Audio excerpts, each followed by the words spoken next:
Earlier, I spoke to Paul Mullins, director at Kallanish, a news and market intelligence provider for the global steel industry, and I asked him, given that Tata is a global company with plants all over the world, why it's the Port Talbot plant specifically which is at such risk at the moment.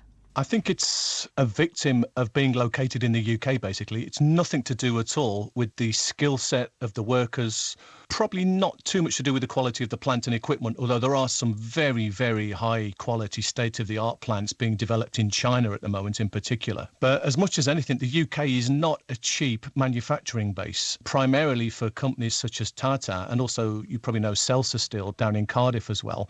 Energy costs are just crippling them. They probably pay 40 to 50% more for their energy costs than they would if they were based in another European country. So in their discussions today, what are the options open to Tata? I can only think of probably three options, really.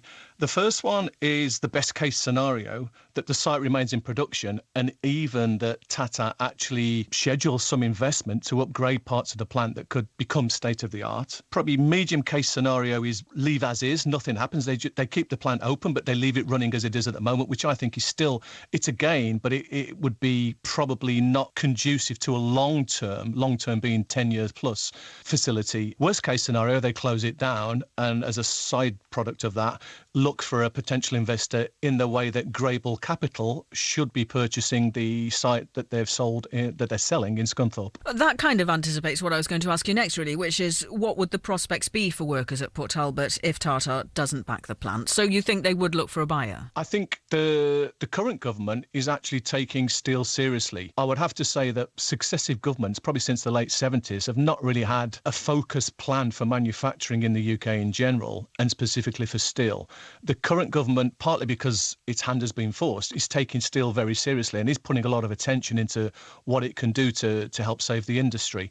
And there was a business industry and skills report in December, if I remember correctly, which basically said the government was moving in the right direction, but it had taken far too long to heed the warning signs. They really do need to do as much as possible to help keep the plant open, as opposed to what they did in Teesside. It was sort of honourable. What they did was try to make sure that there was enough funding to help workers be retrained, reskilled and moved elsewhere. And one of the findings of that report in December was that, in actual fact, they should have focused more attention on seeing what they could do to maintain the plant and operating capacity whilst they were looking for a buyer. Paul Mullins there, and of course we'll bring you updates on the fate of Port Talbot Steelworks throughout the rest of the day and